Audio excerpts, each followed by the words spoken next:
traveling on a budget can be a challenge. If we could do it, anyone can do it. Oh, we made it.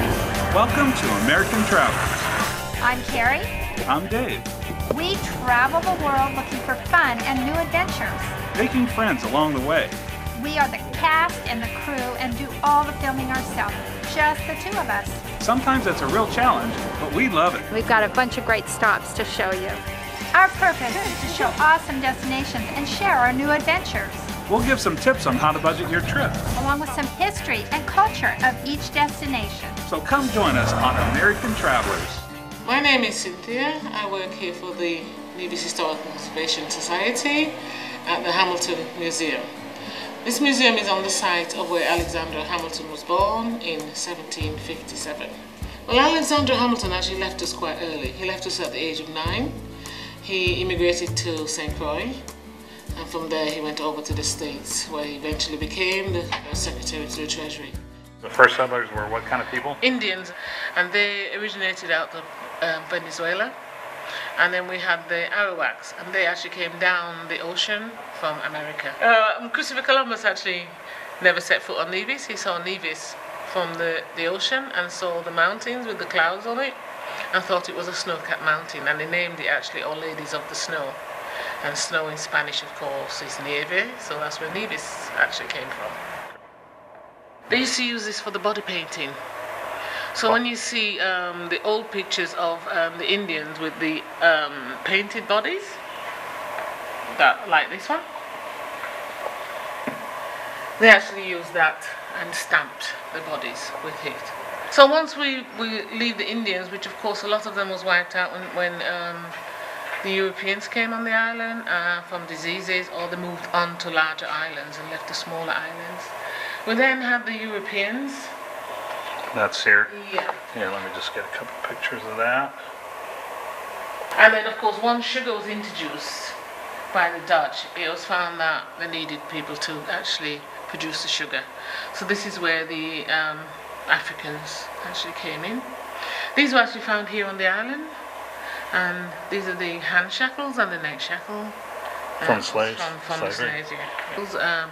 Those actually found on the island here, exactly where the slaves used to come off and actually held while they were here before they were sold. And these were actually found in those places, as well as the manila. And the manila is actually the first monies of the African, and these are what the slavers were paid, or the chief of the village, of one village, was paid in Manila to go collect the people from another village. The clay pots, which we still make here on the island, are actually like the same shapes. You can go to Africa today and you find the same shapes. And there's a stone on the island that is actually ground and painted, the pots are painted with. And it's the same stone that the Caribbeans as well used to paint the bodies with before they did the body stamping. What's this here? By my grandmother. This actually came, they reclaimed some land down on the ocean, on the bayfront, and this was actually in the ocean. So it's been found that it's actually one of the chains from one of the slaving ships that came in. The clown outfit is actually, it can as well, and the masquerade outfit can be traced back, the colours, everything that they use, to festivals and religious services that they used to do in Africa. We have a section on the crops that we used to grow before sugar canes. We used to grow a lot of tobacco, and there used to be a lot of pipe smokers on the island.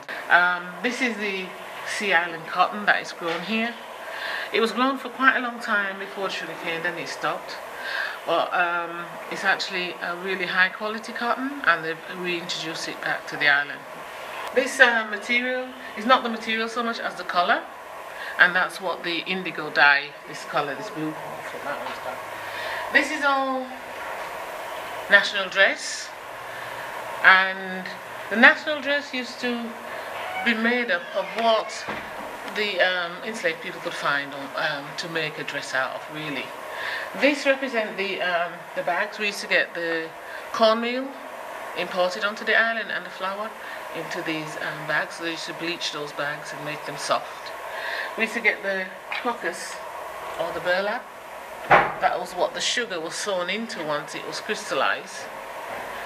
We used to get the Madras cotton, And the Madras cotton was what the crystal that makes the sugar into crystals, into crystallized sugar, came in. And it came out of Madras, India. And Madras, India was the largest naval port for Britain. The ship itself was found in the Frigate Bay, in the Frigate Bay waters, just off between St. Kitts and Nevis. And all these artifacts actually was found in it.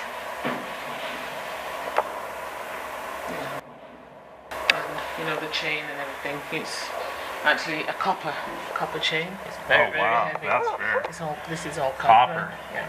Very heavy, wow. So they actually preserved it all and brought it back to us.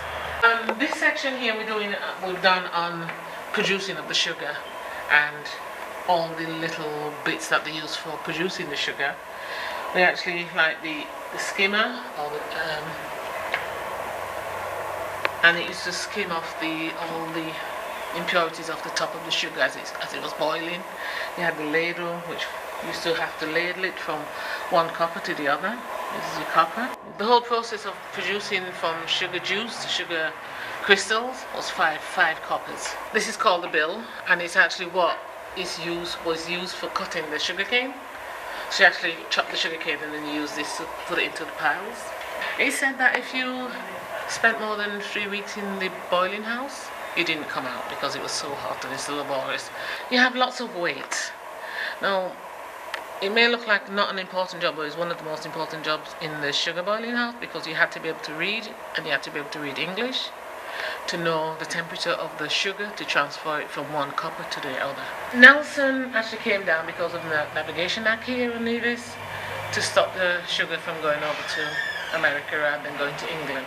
Well, thanks for visiting, David and Carrie, and I'm sending an invitation to everybody who see this video to do come to Nevis and do come and visit our museum, because it's kind of tiny, but it's jam-packed with information and lots of tidbits that you would not, kind of believed of Nevis, and it has a rich history.